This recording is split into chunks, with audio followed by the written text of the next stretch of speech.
Hello, I'm Tom, an assistant producer working in the world of telly, and for as long as I can remember, I've been absolutely obsessed with knowing how TV is made, thanks to shows like Doctor Who Confidential and all the behind-the-scenes features on DVDs. One of my biggest passions is helping to make TV more accessible to those starting out in the industry, as for me, it seemed like a big scary world that was impossible to get into. Getting into TV aims to break down those barriers and deep dive into every single role that we can, from unscripted to scripted. Join me in each episode where I'll talk to a different TV professional about what they do, how they got there, what tips and tricks they can give you, plus some general TV chat. In this episode, I'm joined by Alexia Barrett, a freelancer in the world of unscripted TV who has worked a lot within the development teams. She'll be talking to me about the process of developing new ideas for TV, advice you can offer to those wanting to break in the industry, and also loads of chat about the shows that we're loving at the moment. This is Getting Into TV. Thank you so much for talking to me, Alexia. Just for people that don't know, would you mind introducing yourself, what it is you do, and yeah, just tell me a bit about your career. Hi, my name is Alexia Barrett. I'm 24 years old and I'm a development researcher slash AP.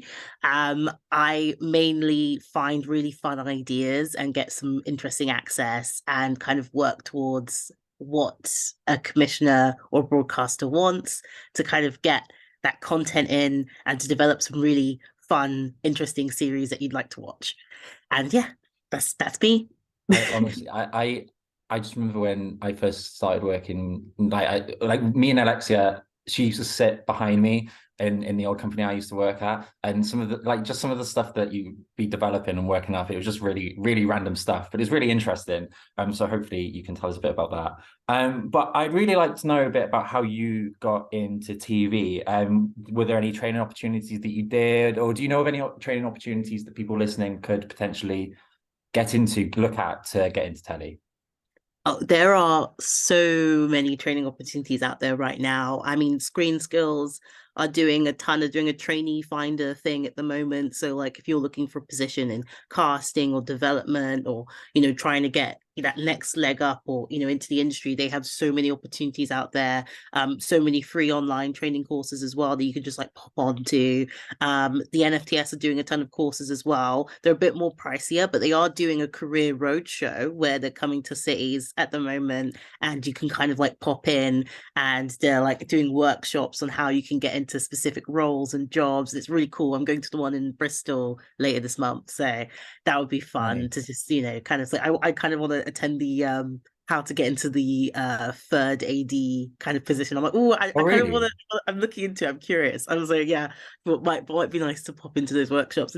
And yeah, there's like a ton. Like if you just go on Eventbrite generally and just type in TV event, there's always like some kind of networking thing happening. Like my friends, like because I recently wrapped up a job in Bristol, and they are like literally just founded their own Bristol unscripted networking event, and they're calling I saw themselves that, yeah. Buns. I love that. I And saw that the other day, and I wish I got tickets myself. I completely forgot to do it, but it looks really good. oh yeah, it was like it sold out really quickly. And I was talking to them, I was like, what spurred this on? They were just like, oh well, we wanted to like, have a whole unscripted like networking thing in Bristol. And I was like, that's brilliant. So like generally, if you just keep monitoring it, there are always tons of opportunities out there. I know that the Mama Youth Project is still going on all the time as well. So you can sign up to What is the kind of get Mama Youth Projects? I've heard a few it's people talk about London that, but based. yeah. Like I kind of got on it like in my like the beginning of my career, but then I got a job offer to work at Wildflame at the same time, and so between the training opportunity and then a permanent job role, I went to Wildflame instead, and then yeah, so oh my god, yeah. Oh, I remember one of the other questions was asking how I kind of got Yeah, how into did you get into telly? everything. Yeah. Okay, so it's a mixture of like luck, good fortune, and just all around good smiles and vibes. If anyone Um, I just want to butt in here, and anyone listening, you can probably tell already, Alexia is like the bubbliest person I've ever worked with. She is honestly amazing. And she's just full of good vibes and I love her. So yeah, I just wanted to butt in and say that. It's like you deserve everything you get in telly. Oh, oh, thank you very much. Like, I mean, you're boosting my ego here. Um, but yeah, I mean, oh gosh. So thinking back on it, I did a degree in journalism and politics. I've got lipstick on my teeth now. They can't even see that, but it No doesn't one can matter. see. I'm That's like, the beauty of podcasts. No one can see that you've got lipstick on your face. I was like looking at myself like, ooh, what's that? Sorry, got distracted. That's me having like two things on my brain at the same time. But yeah, no, so I did a degree in journalism, communications, and Yeah. politics. And I've always been interested in broadcast, and I'd always loved TV and film. Like my first ever job was when I was 14. And do you know the charity Into Film? Yeah, Um, yeah. yeah, I was one of the young reporters. Oh, nice. And so I was like writing movie reviews at first with a film club at my school, and then we went to actually joining the organization and interviewing some directors. I got to meet Stuart Murdoch and a bunch of other Oh, people, wow. and it was so random. And I was so nervous. There's like interviews of me interviewing these like directors on YouTube, and I'm like, hi, hello. Can we still find these on YouTube? I feel like I need You, to find this after this you actually recording. can, but I think it's buried because obviously it was like Oh, it's a while ago. I was I'm a good 14. It's researcher. nearly a I can decade find these ago. It's things. been 10 years. It's been 10 years. But yeah, and then I even got invited to the BAFTAs to do like a red carpet interview thing, but I ended up not going because my mom was like, "You've got school." And I was like, "Mom, this is a once in a lifetime opportunity." She was like, "You'll get another opportunity," and I was like, "Fine." So, so that was me like being like, "Oh my gosh, I really want to get into this world and stuff." But then going to school and everything, and like grow up in finishing school in Essex and everything. I didn't know there wasn't really you didn't see too much media or stuff going on there. So I was always like, well, I want to get into it and I want to do that again, but I never knew how to. And so when I went to university, I was like, oh, let's do the journalism route and then I can get into broadcast in that way. So that was always like the aim to go into broadcast. But then I kind of was seeing myself as like an interviewer. I was like, oh, let's go like the journalism route. Let's Yeah. go like the like the fun, like little like mic in face kind of thing, and that would be cool. And then just as I graduated, the pandemic hit. Oh, no. And I'd already been going to like a ton of networking events. So I'd gotten like a runner position Mm. on a production, and I was like really happy about it. And then obviously COVID happened and everything just vanished. And I was like, oh my gosh, what to do? So I've been going to tons of networking events anyways, and I've been working with Creative Cardiff at the time. And I knew Vicky Ball, who's Mm. the HGTV manager at Screen Skills, and she was working with Creative Cardiff at the time. And then I was telling her, "Oh my god, I really want to get into work," and I'm like, "What do I do?" And the world's ended, and what am I? I'm literally at home at my parents' place, like It's doing like, a how do I text do talk this? from my computer, like, "Hi," um, and um, and then she was just like, "Oh wait, I know Klinos, Griffin Williams from Wild Flame, and I know she's looking for a junior researcher for a Vikings program." And I was like, please get me in contact with her, please. I would like to get this opportunity. And at the time, I'd also been applying for a ton of other schemes as well. And that's Mm. why, so I literally got called at the same day. I got called by the Mama Youth Project saying, "Oh, we're going to be offering you this." And then I got called by Wild Flame saying, "Oh, You we got a heard you job. want to be a researcher, we'll offer you this." And then I was like, "Oh my God, which one should I take? Which one should I take?" And my mom was like, "Go with what you feel, go with the She was just energy." giving the good vibes kind of answer. She was just like, "Oh, go with your instincts, you know?" It's just like, Do what the heart says. do what the heart says. And so I was thinking, well, I love Cardiff.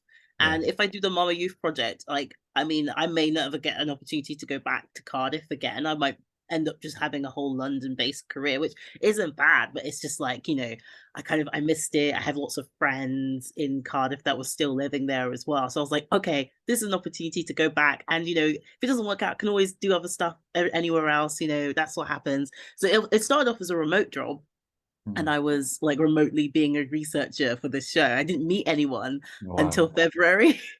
So I started in November, and I was just like remotely doing all this research stuff and having like online calls and meetings and stuff. And so it was really bizarre for me because it was like most people, their first experience of production, Yeah.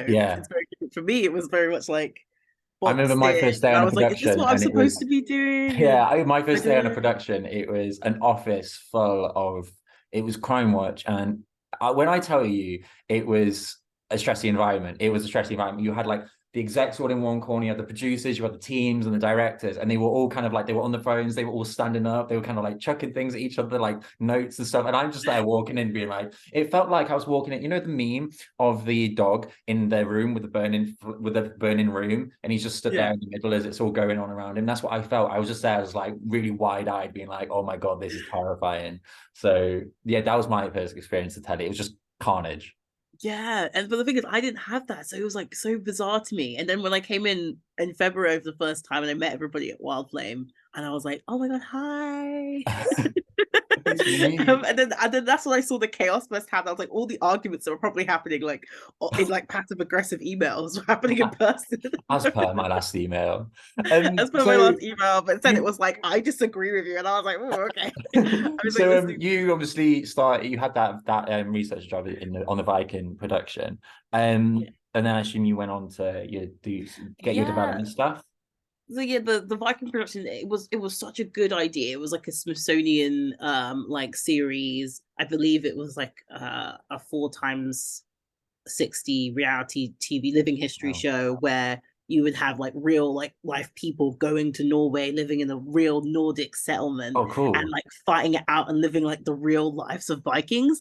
And it would have come out at the same time as that Viking show would have come out, so it would have been like really, really popular if it had been made. But unfortunately, a week before we were supposed to fly out to Norway to start doing the proper shoot, in February, it got cancelled. Like the even though we'd been doing development on it and everything, the commission just disappeared. I don't know exactly what happened at the Oh, that is time. heartbreaking. That would have been so good. It would have been so good. All I know is that like something happened. The Smithsonian Channel, I think they changed CEOs, and then he just made a bunch of decisions and was just canceling a bunch of programs. He was like, "Oh, we already have tons of Viking stuff. Can't be asked for this." And yeah, and so that vanished. And I was thinking, "Oh, well, guess I'm out of the job. The show I was working on's over." So I was thinking, "Okay, well," and the thing is, I literally just moved obviously back to Cardiff and everything. So I was like, okay, I need to find a new work and get started up again. And then they were like, oh, Lex, we really enjoyed having you here. Let's keep you on in, as development, because you're really good at like idea generation and stuff. And I was like, oh yeah, great. So I didn't really have the traditional route of like going on a training program or going through like the BBC kind of like pathways. It was just more like, oh yeah, you learn on the job. What I think what you did that's really good is like whenever I do these conversations, people always say like it's really important to like talk to people and just get to networking events and like just constantly kind of apply for things and just put your name out there. And I think that's what you did really well, is and that's one thing that I envy you for, actually, is just you go to so many events, you talk to so many people, and I'm just like, it's amazing. But you do, the way you do it is brilliant. But sticking on the topic of development, can you just talk to me a bit about about that role, about what a development research does, and just the process, and what skills you need for working in development, really? Yeah, of course. I mean, I think the biggest main skill you need to have is communication, for sure. Like, you definitely need to be someone that's good at talking to people, because most of the time, in any researcher role as well, anyways, you're going to be on the phone all the time, trying to get information, trying to get access, trying to like determine things and stuff. And like a typical day, I guess, in a researcher, let's say like you've just started or whatever, you kind of might have a meeting with your head of development and the development producer or AP, and they'll go through the slate, which is just like a bunch of programs or ideas that the production company's been developing, and where it's at and who it's been taken to, and you kind of like work off of that slate. Or you might have a briefing meeting with like a bunch of commissioners at the BBC, and they'll be saying the same things like, oh, we want a low tariff high volume program like Bargain Hunt, we want the next Bargain Hunt, or we want like a really big BBC co-commission, like we want like the next Traitors, can you give us Traitors 2.0, like, do you know what I mean? Like, you hear all those kind of stuff. So then you'll have like a brainstorming meeting, I mean, maybe at the beginning of the week, and be like, okay, this is where we're at with these ideas, and these are what we've been told that they want, any ideas on this. So for example, we were told that they had like a slot for like a 90-minute doc on a well-known Welsh celebrity. So we're looking at all the Welsh celebrities that we know, or, either the head of development or myself or the the development producers calling them up, having a chat Yeah. with them, being like, hey, Kind of you become know, their what are best you up friends, to? really. What's going on? Yeah, you know, you're becoming friends with the talent. You're getting to know them as well. You're like scouring through the internet, like the internet, social media, TikTok. Like I'm all on that stuff. I was trying to find out like what's new, what's happening, what's current, what's like a scandal going on in people's like lives or stuff like that. And then I'd be like, oh, can this be a program? Can we pitch this? Can we get this access? And sometimes, of course, it depends on how big the star is. Like I feel like if you're with a production company that has a bit more access and like a bit more of an in, it's easier to do more talent-led content.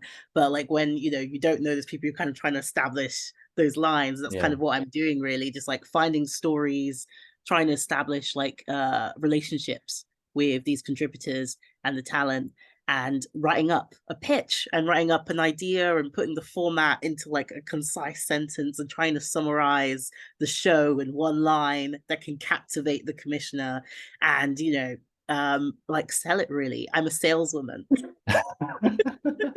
How can you talk to me a bit about about them, like the log lines and the pictures then, and like how difficult was it? 'Cause for me, I'd find it quite difficult for someone if a development producer came up to me and would say, write me a line about this idea and to sell the show basically, and it all came down to this line. How hard was it to learn how to sell a show basically in a line? I'm still learning. Like I Yeah. recently went on a developing and pitching drama course, and that was like a whole new way of pitching because I've always been doing unscripted. So like learning how you pitch it and write a treatment for scripted was like whoa. But like even then, I'm still learning things, and it's like it's very much trying to put the idea into a paragraph and trying to have as much relevant information as you can possible Yeah. into that paragraph to sell it and shape the story, but not like overloading, just like enough to be like, hit all the main beats. And then you read it and you're like, oh, okay, this is about this and this is about that. So like, or what was something someone told me, like the subject would be like in the first like part of the line. So you'd, for example, with the Frogmore doc that came out or that Wildflame did before, it would be like Frogmore House, the outpost of the outcasts. Historically, like like there's You gonna kind be of like like, I suppose, really like glamorize it hit is what. you. Yeah, I suppose in my head, the way I can think of best describing it is it. I imagine like think of it as like a tabloid headline in a way. Just get like all of it Yes, kind of like it's so journalism. Like it's yeah, very, I think that's what kind of tapped in, like because I've been doing that at university. So then kind of like hitting into it into like TV as well is very wow, much like writing a headline yeah, and then going from there. But I feel like it's a bit different from a headline a little bit though, because you're not trying to make it too tabloidy. You're yes. trying to make it entertaining. Yeah. Can you you know, tell me a bit about writing a pitch then? Like, what would you mm, say are the top tips for writing a good pitch? And I know you basically, when I've sat with Alexia in the office, she's told me many of her fan fictions, and she's an avid writer. So I imagine that has kind of helped you in a way that you have constantly been writing stories, I suppose, for all your life. But yeah, what would then top tips be for writing a pitch? I mean, I feel like you just. I mean, I generally enjoy writing a lot. I think I've been told that I overwrite, which is my issue. I write a lot and then I have to cut down, and then like so. And some people are way better than me at like actually writing out and cutting in the process of while they're typing out. They're like, Yeah. oh, we don't need all that excess. Whereas I'm like, wah, and then afterwards I'm like, ooh, actually, delete, delete, delete. I feel like the main part of the pitch is you kind of got to capture the core of the idea Mhm. in the first kind of like opening paragraph, kind of have like, the contributors and what their roles are kind of like a little bit mentioned in there, but also like, mention just like the fact that, hmm, just the fact that like the format, like kind of like hint how it's gonna like inform or like what it's going to give to the audience as Yeah. well, without being like, oh, this is a dazzling program. Like it, like from the brief you should be able to tell that this is a dazzling This is a program. You don't dazzling, have to yeah. write it down, but like it should kind of like hit those core points. I'm not sure if I'm making sense now. I'm not a teacher, guys. So, I'm really not. But like I feel like the like depending on, it depends as well what the commission is like as well, what they Mm. kind of prefer in a treatment.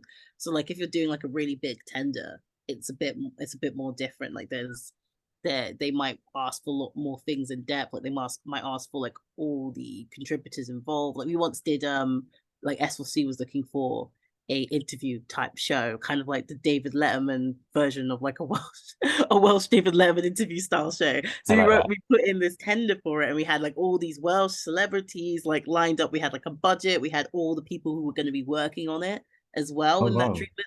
Not just the pitch and the brief, but like everything you could think of, and the structure and the format was all like pinned out and lined out there.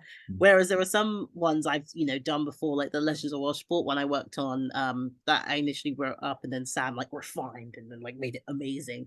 And was like it was very much just like the top line Yeah. kind of was very much like Hollywood style, like this happened and disaster and bam, bam, Like bam, and glamorize you see everything like and you see the beginning, middle, end, and then this is the drama, and this is the big question. Like, what's the question? What's the jeopardy? Like, what are we gonna see that's gonna like make the audience like stand up and think what's gonna happen? Like, how did he survive? That kind of thing, like the big questions. And then you would kind of go into a bit more about the story later on in the yeah. treatment, like kind of lining up, and then a bit more about the contributors as well. And but you might not necessarily put who's working on it in like a normal treatment. It depends what It the depends issues on the are. show and depends on, I suppose, the channel and Yeah. different things. Would you say that there's, I don't know, because I've never really looked at any training opportunities for development roles.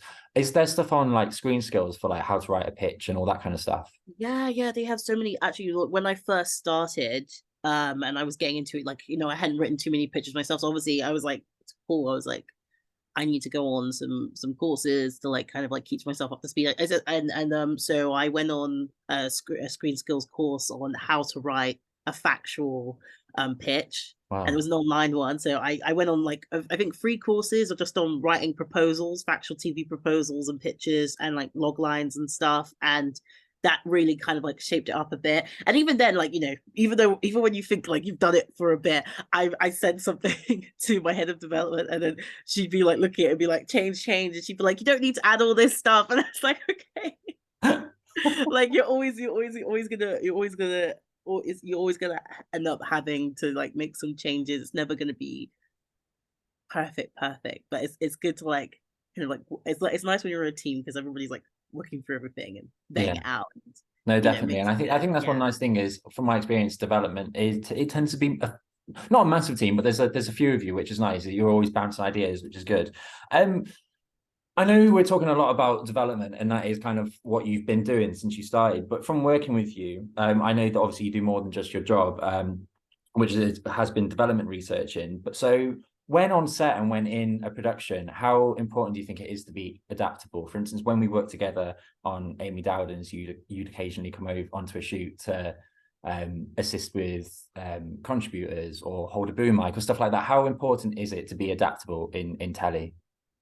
I think it's very important to be adaptable, especially in unscripted, where you're usually in like a smaller team, Mm. and you end up like your roles end up overlapping, and you need to kind of like come and help out. Like, sure, I mean, like if my job was like only just doing the development side of things, and I guess I'd probably be like with most of the contracts I'm getting at the moment as freelance, I'd probably be there for like a month and a bit. I'd pitch the ideas, and then after that's made or we get the commission, I'm gone again. That's kind of like how it is with the freelance role. But like when I was staff at Wild Flame, it was a bit more different. Like it wasn't just doing development. I was like helping out and being, I loved actually Yeah. like getting to go on location. I love seeing like Tom doing his thing. Like I was like, My I was thing. like, I mean, I yeah. saw the other day there was a photo of me just stood there holding a boom mic, looking like Gandalf, looking miserable as hell. And I'm like, this is probably the worst advert for television ever.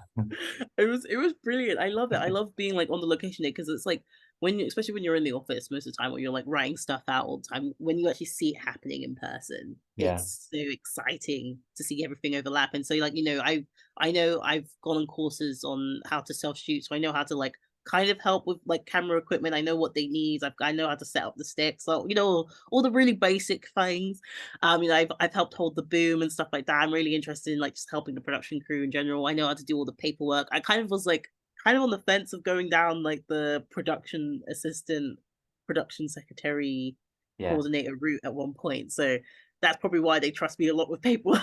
I suppose it's really good to, I mean, from my experience, I mean, I started out in drama and then fell into crime watching. I had started a career in unscripted, which I love. And like I've done roles where I'd be out on location, filming reconstructions and using cameras, and I've been doing stuff with interviews, and I've been doing stuff where having to cast and cut tapes. And I think one thing I really like about it is the versatility of it, and to just obviously don't say yes to everything, and don't. I suppose the best way to put it is don't whore yourself out, but Yeah, say yes to as exactly. much as you can. I suppose because even if you, I mean, one thing that I always think as well is there's definitely jobs that I've done where I've not necessarily enjoyed them, but I've learned so much from them. And that's the important thing is I may not enjoy the job, but I'm learning so much. Oh yeah, exactly. Like everything is such a learning experience. Like Yeah. I know how to data wrangle and stuff. And the first time I did it was like I said yes to doing it on evacuees, this S4C program we did, and we were like in Bala, like living on the set of this living history thing that we were doing Yeah. for like I can't remember, maybe it was 2 weeks or something. And like all I remember is there were massive spiders everywhere. Like I love North Wales, but me and spiders, nah. I was like running away every time, but then I had to be in the office, like saving all the footage on the drives and backing up everything and like keeping like the rushes log and everything and stuff. And then I'd see the spider and I'd be like, oh my god. And like, do you know what I mean? Sometimes like I wanted to be out with the camera people as well. I wanted to be outside. Then you could run away from a massive spider in the room. I couldn't do that. I think And so one yeah, thing just there are I just one thing I want to say from that is I think it's one thing that I think is really important, especially now because I find it more and more whenever I apply for things, they always ask me if I can wrangle. I think it's mm, really important. It's hard, but I think it's definitely try and watch some YouTube videos of how Shotput Pro works and stuff like that, because I think that's a really valuable skill, especially when you're starting out. Because I feel like that's a really valuable thing that it seems becoming more apparent now. yeah, definitely. I feel like everybody at this point needs to know how to wrangle. Yeah, Or at least I don't know, like everybody working in like at least in small teams, or even if you're doing like your own stuff, yeah, like you know what I mean. it's It's one of definitely a those good things. skill. But no, it's It's definitely good to know. yeah, no, definitely. One thing thinking about it, a question that's come to me is obviously when I was working with you, you'd been staff for around 3 years, am I right? Oh my god, yeah, it was How did you crazy. find going from staff to freelance? Because a lot of people listening to this, I imagine, they might be at university, and the thought of going into the freelance world is terrifying, especially at the minute because there's so few commissions and there's not a lot of work out there at the minute. How did you Mm. cope with going from a staff job where you had that comfort, you had the comfort blanket Yeah, the of a staff cushion. job, but but then you go to a freelance world. How was that change? Oh gosh, it was like like what's that metaphor about like coming out of water, like a fish out of water kind of Yeah, thing. Yeah, at first I was like, fish out of water. I was like flopping a bit. I was like, oh my god, what's happening? What do I do?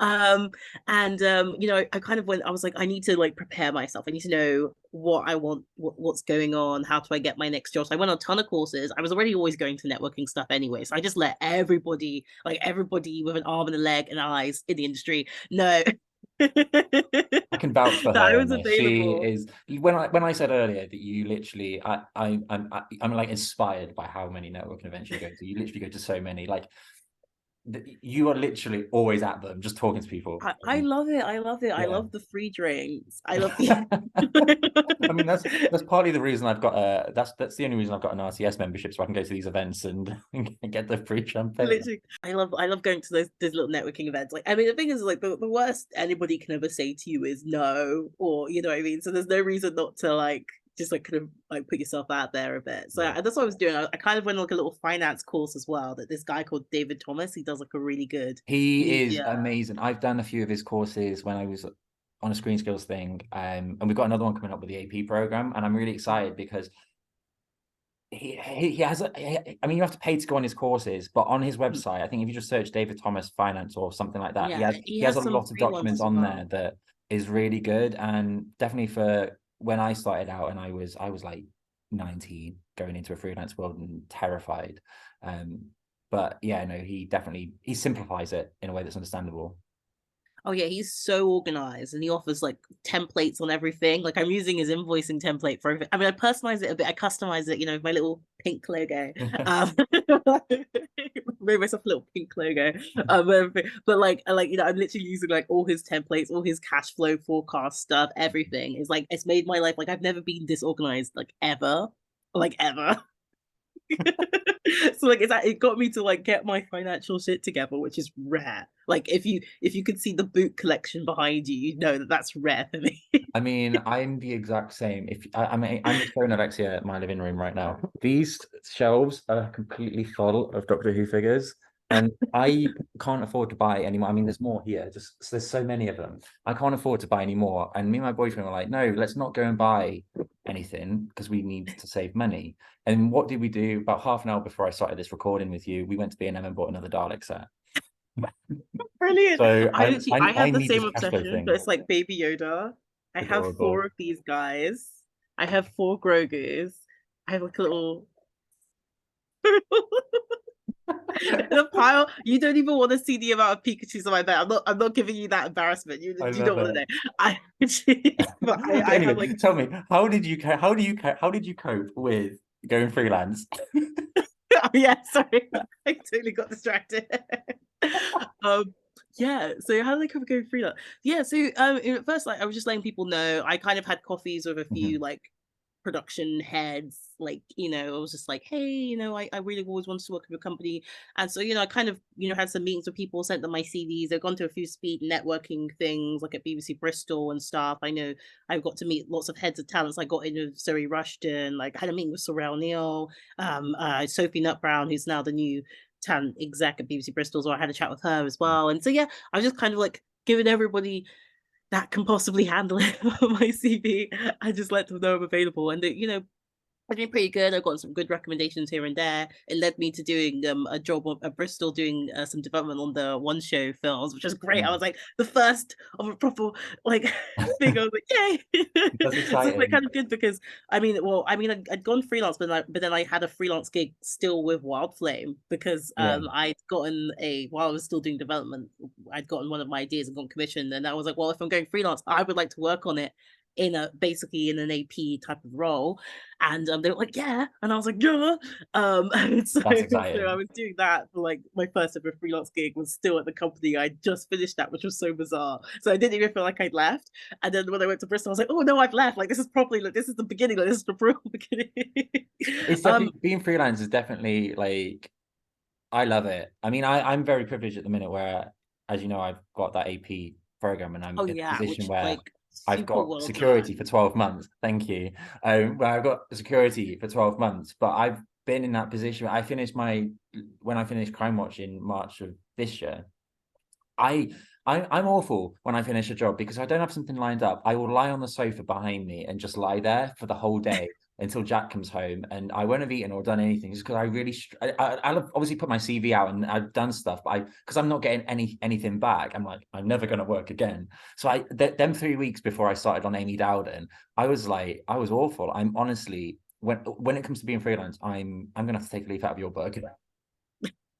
I mean, I just go like to tons of different things, but even now, like I'm taking a bit of a break because Christmas is coming up, Yeah, anyways. I know it's like not that busy to getting work, so I'm just applying for things for next year and telling people, oh, this is my availability, and so hopefully, there's a ton of stuff I've applied for, fingers in crossed. January, and I've let people know. So let's see what happens next year. But at the moment, I'm not too bothered. I'm kind of doing some like personal projects at the moment, which is a Nice. bit exciting. I'll That's tell you about it exciting. later if you ask. That's But that's the beauty of being freelance though, is you can go and do these things in telly and then you can do your own personal things and you get to control what you do.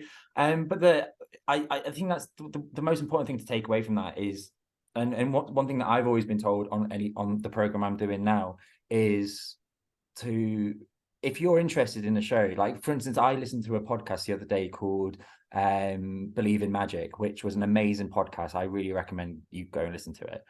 Because it starts out as something, and I thought, oh, this is a sweet story, and then there's a twist, and I was like, okay, no, this is not a sweet story. This is a proper good like twist, like true crime documentary. Really, really good. And I just listened to the credits at the end, and I sent an email to the presenter and the producer, and I've actually got and just basically said how much I loved it. And I asked them a question about how they make such a complex story. It seems so simple in how they simplify it and create a story that people can understand. And the producer got back to me, and I've actually got a meeting with her on Monday. And I think that's really good, is like people listening, just if you like something, find out who made it, talk to them. Oh And people yeah, will be willing to give you a 100%. coffee, or even now they would be willing to talk to you on Zoom. Oh yeah, 100%. Literally, literally. That's exactly like, listeners, take that, frame it on your wall, because that is I'm gonna facts. start an Etsy page and sell that as a quote. No, literally, literally have like the plaques of these quotes, because this is the stuff. Like, you've got to like credits, or like I always do that nowadays. Like, I'm always writing down who's working on this, and I do that. I'm way worse. I don't even send emails like, oh, like I loved you. I literally find them on LinkedIn. I Oh, follow them. same. I do I that. just keep connecting. I follow them on Twitter. I follow them on Instagram. Everything. I'm And then I awful like for casually it. message, like, I'm like, so you worked on that Beckham documentary? It was brat. It was fab. Like, I'm obsessed with Wasn't it the really Beckham good? documentary. Really good. I started adding everybody that worked on it on oh yeah, we talked about this, didn't we? Yeah, It was I'm really so good. obsessed with it. I'm so So obsessed. I'm good. such a good, like, it takes a while for me normally to get into sports documentaries. Like, it really does. Usually I And wouldn't so, watch you them, but there was know, something about this one. I mean, no one can see, but I took inspiration from David Beckham from the late 90s with my hair. I started wearing headbands and I've also started having curtains in my hair because I've been inspired by that David was the Beckham. inspiration. I was like thinking, I was like, oh my god, like, literally, he was so fashionable. Like, I think it's because it was so before my time. Like, not Yeah. he wasn't like super old, but at his height, like, I Yeah. wasn't even born at his height. So like, when he was like, I was kind of born like, 1999. He'd already tapered off a bit, like he'd already done By the some of the time I cool suppose stuff. you realized who he was, it was the Posh and Beck stuff. But yeah, no, Yeah. really, really good documentary. If you haven't seen it, go and listen to it. My next question, it's not so much about what you do, but what is it about TV that excites you? Why do you love it so much, and why do you want to continue working in it?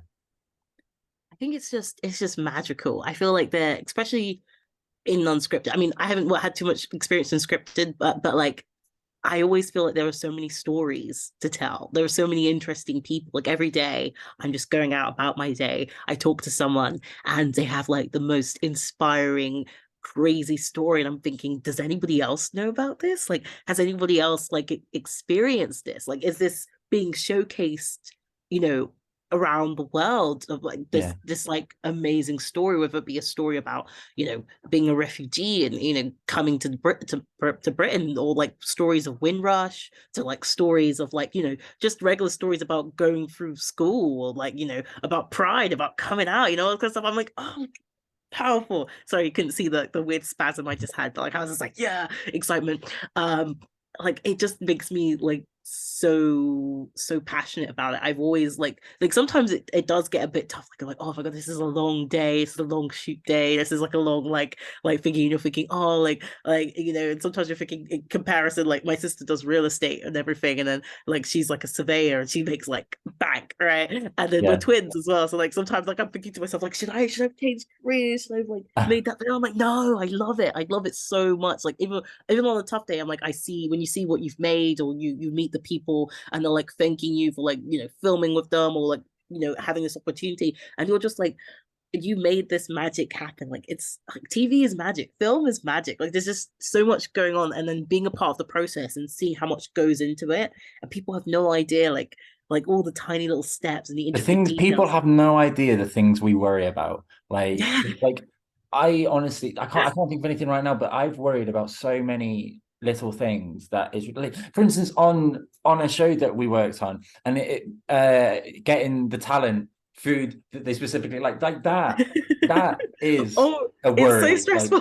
it's there's so many little worries, or there's just things of, oh, will this person get their taxi on time, or will that train get Mm. fixed, or that train, like, you worry about so many little things that in the end don't really matter. But it's honestly, one of the best things. And what I love about telly is the reason I always wanted to work in drama is because I love watching drama. I think I love being told a story and getting immersed in a world. And I never really saw unscripted as a storytelling mechanism, really. To me, it was always we tell you things and that's it. And then when I fell into Crime Watch and saw there was this I mean, for instance, doing the reconstructions and telling someone's story and telling someone's life. And I was like, oh no, this is actually a really, really fun way of telling stories. And I mean, for instance, one of my career highlights was on the last years of Crime Watch. We were doing a piece about a charity called COPS, which is a charity that it was set up for families whose relatives are police officers and have died in the line of duty, and it's to help them. And we had someone come into our studio whose son had sadly passed away 20 years ago, and and he was basically coming on to talk about his son and shine a light to his son's story. And he sent an email the day after and just thanked me that I gave him that opportunity to talk about his son and get his son's story out there. And that for me is like what I love most about it, is getting to tell people stories and shine a light on them. I just think it's very rare. Like it's a really nice thing that you get to do. Yeah, it fills you with this like sense of warmth at the Yeah, end of it. Like you're like, I feel like I've done something really important and significant yeah. today. But it can Yeah, also be really creative. Like you can be like, I always thought, because it's factual telly, because you're having to tell people, like do a lot of fact checking and do a lot of research, I thought it was very much, we'll put a camera here and we'll do it like this. But you can be so creative with it, oh yeah. which I really love. Like it doesn't have to be just a straight up interview. It can be, Oh you yeah, can it have a can be really so slick, much fun. and you It can can have apply so things. many like Yeah, you can apply things that you've seen in drama or in films and just put it to what you want to make, which it's totally what TV can be, totally what you make of it, basically. exactly. And then there are so many the personalities that you meet. Yeah. The people, like the characters, honestly. The people make Like telly. The people make telly. I could like my memoir, for when I die, my I can't wait memoirs to read it. are gonna be very interesting because just of all the people I've met, Oh, the stories. I can't the wait. stories we could Um, tell. but obviously, alongside our TV work, we're both on the RTS committee. And I just wanted to see basically, why did you say yes to being part of it? And also, why do you think people should join the RTS? And also things like BAFTA. Why do you think it's important to join these communities?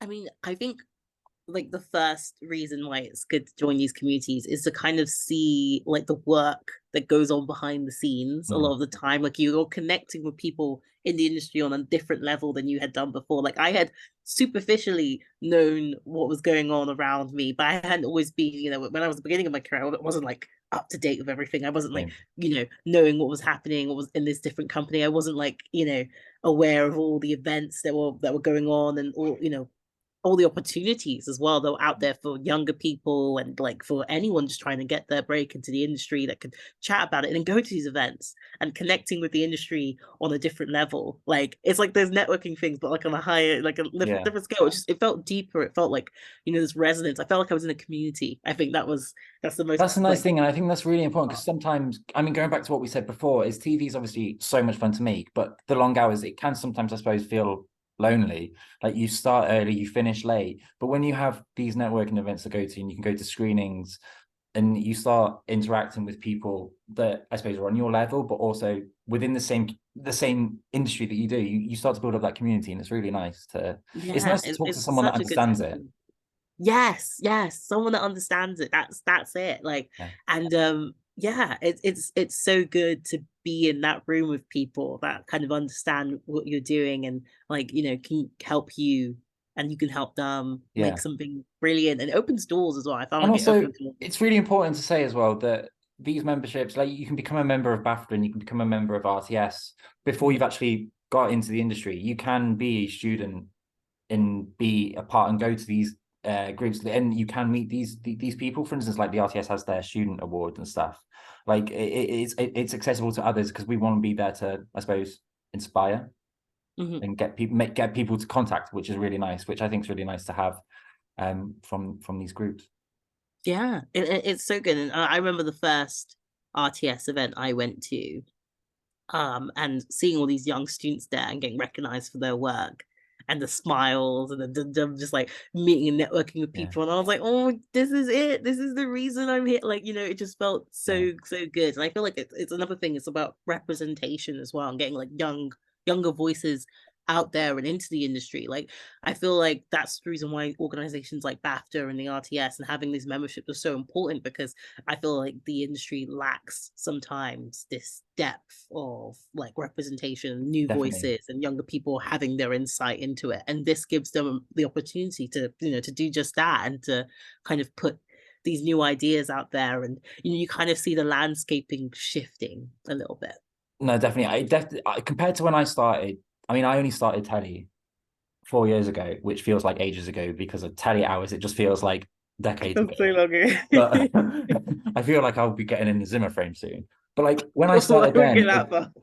it definitely felt like, to me, it felt very inward looking. Whereas now, especially in the last 9 months, not even the last 12 months, but it definitely feels like there's more of an outlook to get that diversity across the board. And I mean, I saw some stats the other day from We Are Docs Women. I don't know if you saw them as well, where it said that there was like, in fact, let me try and find it on my Twitter. It was something like, it was talking about the representation of women within the industry.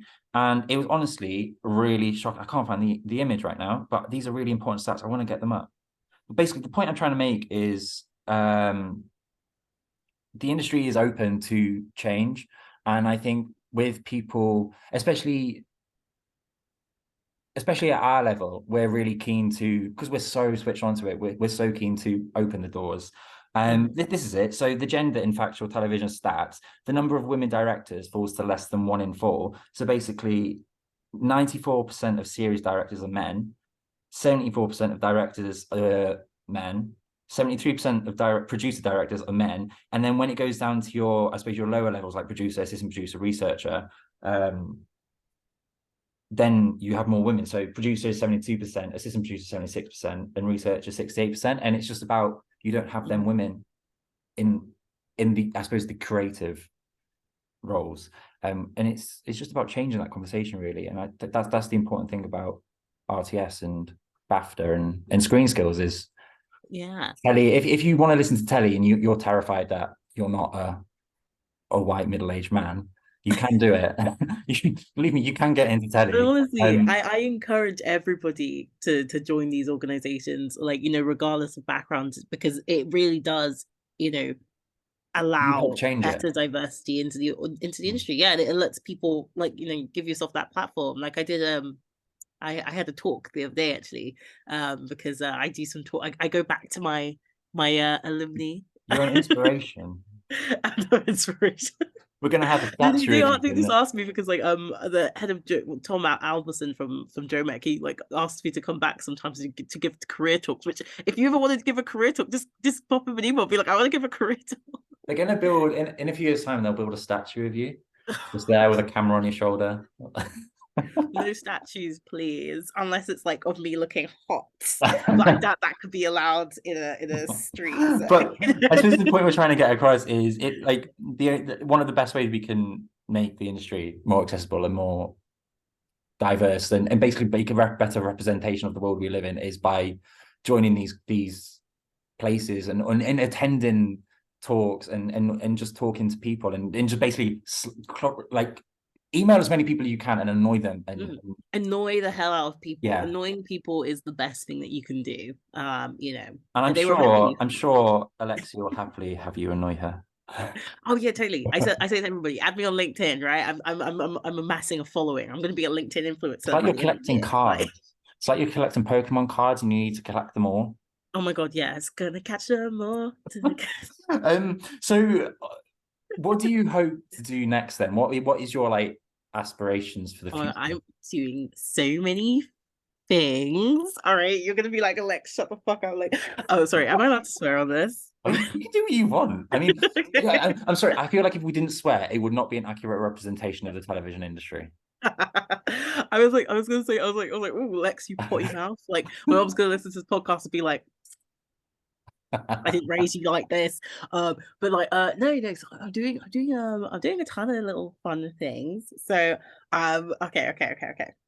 The most normal thing on the list is I'm trying to get on a lot of like scripting courses. I've applied for some NFTS stuff, some BBC stuff, like just like trying to get on that kind of scripting thing because I haven't done it before and I really want to put my writer's hat on and I want to go into like that development Well, assistant can kind of I thing. just, I'm just going to butt in here. Can I just recommend to you, Alexia? My last podcast was with a writer.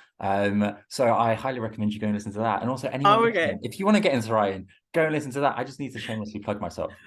Yeah, no, literally. And I've written like a pilot Oh, script or something. nice. So I'm submitting it to the BBC Open Call Writers Room Open Call coming up Nice. soon this month. That's So exciting. fingers crossed. Let's see where it leads. Who knows? Who knows? Well, That's if one you of the ever other things need I'm doing. an assistant producer or anything like that, come my way. Oh, 100%, 100%. Keep me in mind. You keep me, if you need someone Happily. on Crime Watch next year, you know Happily. what I'm saying. Happily. Well, yeah, so I put my hands on a lot of pies and just like applying for stuff like that. Also, looking at research and stuff, like, I'm kind of trying to do my first ever short film.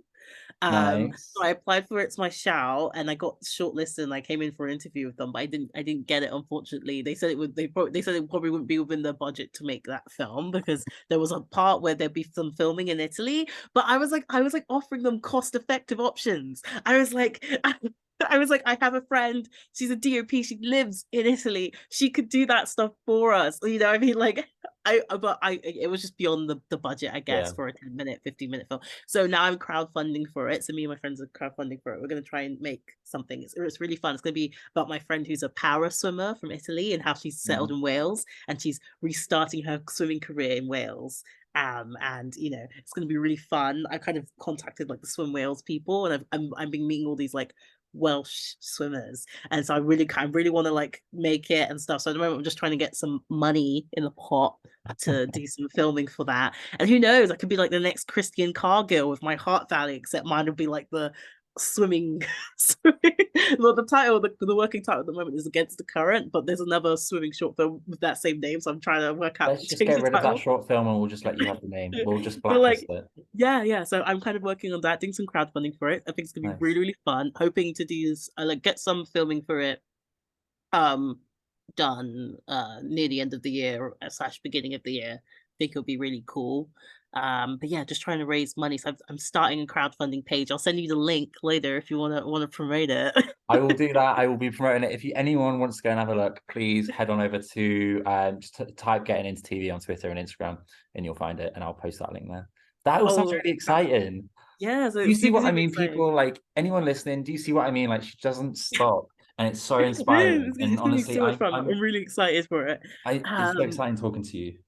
Yeah. And then what else? I'm kind of starting my own little business on the side. Cool. But like I like so like it kind of started off as like not a joke. Like it was serious. I'm always serious, I swear. But like so basically Connie, my head of development at Mhm. Wildfire at the time had come up to me about this Media Cymru Development Fund months ago, and I was like, oh, it's just like an innovative idea you can put forward. You can put forward as an individual. And so I always had this idea about AI and TV and film. So I've kind of called it Skill to Screen, right? And it's an AI tool that kind of acts like Chat GPT, but like it's literally just for TV and film career progression and like, job opportunities and stuff like that. So you can go on it and you can be like, hey, Skill to Screen, where's like the nearest networking event closest to me? And it will That's show really you good. like all the events coming up near you. It can like show you like what's happening, and you can upload your CV to it. It can tell you what skills you need to add to it to get into the role that you want. It can tell you which roles that you need. It can tell you what you need to work up to your role. All this other stuff. It will just be like your helpful friend that can help you guide you in the way of TV and film, because there's so many barriers to entry in the industry. It's like it's insane. And the thing is, there's so many great training opportunities, but I didn't even find out about the vast majority until I was Same. deep It's into not the until industry. I'm at AP level now. It's not until really now that I start to really that I feel confident enough to navigate and understand where everything Mm. is. Whereas when I was starting out, I had no idea. I didn't know who to talk to. I didn't know what half the jobs were. And that's half the point of me Yeah. doing this is And I just want to be nobody able to have conversations properly with explains it. yeah, exactly. And that's what I want to do is I just want to be able to talk to people and be like, what do you do? And I think what's really important for people, and I get it a lot with you, is really nice for people to listen and hear people's passion, and that we're not just corporate like posh people, because we're not. We're real people that just we basically just love telly. Yeah, exactly. And that's the reason why. So I was like, oh, I want to make this. So I applied for the funding part. I don't know if I've got it or not, but it's now devolved to this thing where I'm working with this other company to make it happen. And That's cool. and I'm kind of making a startup now, and I don't know how I got it. That's so exciting. It's so exciting. But like, yeah, it's like, so guys, if you see like a little AI tool app soon that might help you get into the industry, that's me. It's me. What advice can you share then for people interested in getting into TV, that basically may not have any knowledge of where to start? Like, where should they look? What should they where should they be applying? I mean, I think the first thing you need to figure out of yourself is what role you're aspiring to be at. Obviously, you don't have to have your career figured out straight away. Like even I haven't had it I figured have out no straight idea. away. But I keep getting asked that what my career is going to be in like 5 years time, and I'm like, oh I yeah, don't know. like I don't know. I didn't even think I was going to working on scripted. My plan was to become an yeah, AD. Like like my path's changed. exactly. Past change, like movements change, but you kind of have to have an idea of like what kind of at least like for the first year, what you want to Yeah. see in this first year. Have like a vision of that a little bit, and then just kind of like go from there. So I wanted to like kind of get more into like being into researcher roles. So I knew I wanted to kind of work editorially. So I was looking for editorial roles. So I found companies and all those other kind of programs and training programs that were kind of focused on getting you into unscripted Mm. and getting me into like those kind of production rooms and houses and stuff, and then like applying from there. So like go on LinkedIn, find like what's your favorite documentary or a program you kind of really want to work on to go and see like the credits, see who's like in, like if you want to do hair and makeup, find who's in the hair and makeup team. If you want to do editorial and you want to be in development, find who's credited as the development head. Go on, find that production company, add them on LinkedIn, add them on Instagram, start like cold emailing them and just being like, hey, this is my CV. Like the worst they can say is no. The best they can say is, oh, we'll keep you in mind. Like we'll let Yeah. you know if something's coming up. Like, just like And what's hassle really them. important as well is if you do send your CV off to people, is don't just send your CV off and then never respond to them, never reply to them Mm. again. Like maybe just email them like every 3 months, every 4 months, or something like that, Yeah. and just be like, hey, I'm still interested. This like if you have an updated CV, send it off to them. And people like to just because if you're as long as you're in their mind, Mm-hmm. then you've got a good chance. And one really important tip that I wish I was told when I was getting into telly is if you're sending a CV to someone, put your name there and your job role, Oh yeah, totally, because totally. that's really important, because people, talent managers and people will not search for CV, like it will search for anything confusing. It'll be a name, or they'll be basically searching for a runner. And as long as your CV has a runner in it, you might have an opportunity. Yeah, exactly. So you got to have those keywords. I mean, go on like a little free CV workshop. You never know. Like it will like really like help you refine it. I've refined my CV a little bit. It's better than the last time you saw it, Tom. It really is. And yeah, you just go like keep going for things, keep applying for things. There will be times when it's like it's really tough right now. Like I won't sugarcoat it. There is a lot of competition happening at the moment, Yeah. and it's probably the hardest it's ever been in the There's industry there's potentially. it, like it's I mean, saying the best way to put it is basically there's no work.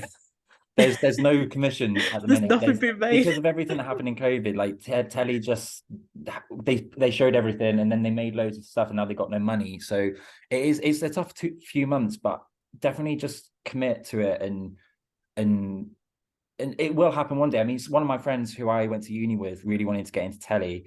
And then sadly they didn't get a job. We graduated in 2018, and they didn't actually get their first telly job until summer last year, I don't think. But they finally made it. They just spent about 4 years working elsewhere, getting other skills, getting skills that they could move over to telly. And I think just because you may not get a job as soon as you send an email out, doesn't mean it's not going to happen. It will happen. Yeah, You just exactly. got to persevere and annoy the right people. Exactly. Got to be on that grind. um, One thing that I really want to ask you, because everyone in telly loves telly, what are you watching at the minute? Oh, what am I watching in a minute? Oh gosh. Okay. Like if we're talking drama wise, I've been watching Scandal again. I don't know why I keep Nice. going to, I'm really obsessed with Shonda Rhimes ever since I started watching because I never watched Bridgerton I watched the until first a few series. months ago. So I watched Bridgerton and then I binge watched Queen Charlotte. And then I was like, oh, I need to watch everything else Shonda Rhimes has booked. I didn't realize that she'd also written Scandal. So I was like, oh. So then, I'm gonna listen. I'm gonna watch it now. so I was like, okay, because my dad was obsessed with Scandal, but I just didn't care for it because I've never been too into American politics. I mean, I Yeah. get it, but I'm like, but now I'm watching, I'm like, yes, you go, This is girl. Then like in terms of docs at the moment, or what time am I watching in terms of documentaries? I am watching. I mean, I've been watching like just a ton of random stuff. I've been watching Ancient Apocalypse, nice. What's that um, about? because What's Age of Apocalypse? so it's like do you know that God, what's his name? David Graham. I think Yeah. I've gotten his name wrong. He's like this really great conspiracy theorist and he has some wild theories about Egypt and everything. And I was just like and a while ago like when I was looking at one time we got like a pyramid conspiracy theory series Oh, that's commissioned cool. ourselves, and I was like, oh, I need to watch this ancient apocalypse stuff because I'd seen like one episode, and I was like, no, let's go deep into it. So I've been like watching it again. Obviously, I finished back and think, oh, one that I watched recently the other day. What am I talking about? Like I completely forgot about this. I was on Disney Plus and I watched the oh my gosh, the Wagatha Christie. Is that any good? We need to watch that. Well, the thing is, first it took me a while to warm up to it, but by episode 3, I was like, damn, like I was like, ooh, like I loved it. I loved it. I didn't really know too much about No. her beforehand because I've never been too much into my wags, but now I'm like, ooh, Wayne Rooney and oh my god, what have I forgot the name? Sarah Rooney? No. No, Colleen. Oh yeah, Colleen Rooney. See, this is me with names. Edit that out, please. No. Like yeah, but I'm literally just like watching her like because I hadn't even known who she was, and then I was watching it and I was like, I'm actually intrigued now. Like I had known about her and Wayne's love story before, and then also seeing like how somebody was getting in her privacy, how she was just like on it, like she was like, I'm gonna find out who's doing this on my private stories and stuff, and then she like fully like she like She oh went god, proper and then I was detective, thinking, didn't oh, she? Like, oh, and the thing is, I'm I sure they heard made about. did they make a drama about it on Channel 4? I feel like they I did. don't know. I can't I feel like remember. that's something Channel 4 would do. But no, It was I'm just good. going to put it out there. I've already mentioned it, but I'm recommending Believe in Magic. It's if you're into true crime, it's kind of true crime, but like I can't describe it. Basically, it starts off with about this girl who set up this charity because she was terminally ill or she had some ill sickness. And she set up this charity for other children called Believe in Magic, where they kind of get celebrities to kind of help them, or they basically get them things and do good things. And it started off like this sweet little story. A mom and a daughter set up this charity. She's really ill. She's spending all of her time on other kids that are really ill. And then, oh my God, it turns and it like my mind was blown. I was walking home and I came home and I had to listen to the other 8 episodes that night. I was like, I'm obsessed. What is it? Is it It's on like the BBC Sounds and it's yeah, it's really good. I can't tell you how good it is. It's can just you tell me, can you spoil? Like what's the I don't crime? want to spoil too much. Okay. It comes out that So basically, curious. so the one thing I will say is a private investigator gets involved and it just goes places that you don't think something so innocent would go. But yeah, Believe in Magic is highly recommended. Ooh, okay. Okay, I'll have to give it a listen now. I'll have to give it a listen now. I'm I like, probably oh, hyped it up okay. too much. But thank you so much for talking. Do you have anything else you want to share with me at all? No. I mean, other than like me waffling on and being like, "Hey, how you doing? What's up? What's good?" Like, I mean, that's like, I mean, not podcast worthy. I mean, I'm doing fine. I'm doing fine. Okay, good to hear that. No, thank you so much for chatting. It's honestly, I feel like everyone listening can just see how passionate you are, and I think that's really important is for people to see how passionate people making telly are, because I think sometimes telly can be very stressful and it can take a lot out of you and it can take over your life occasionally, but you're working with people that really care about what they do and are really empowered by what they do. And like we said, the industry is only slowly, but it is getting there in terms of the representation, and it's becoming a really, really, really, really nice place to work. And I think telly is just the best industry ever. So, Oh yeah, thank you. it is. It's one of the best industries ever, and it's just so much fun. And it's just one of those things. It's like, you know, you can look back and you can be like, I have been all over the place and I've done all these crazy things, and it's just yeah, no, it's brilliant. It's fab. Cool. Well, thank you so much. Thank you so much for having me.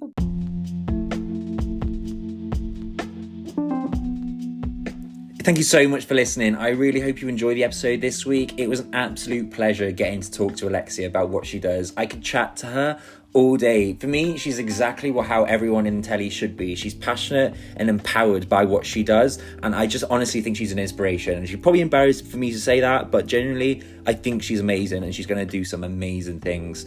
Let me know what you thought, and if you have any questions, please feel free to ask. Also, if you want to keep up to date with getting into TV, just search it on Twitter and Instagram and you'll never miss an episode. Be sure to subscribe wherever you listen to your podcasts. Thank you, and I'll see you soon. Bye.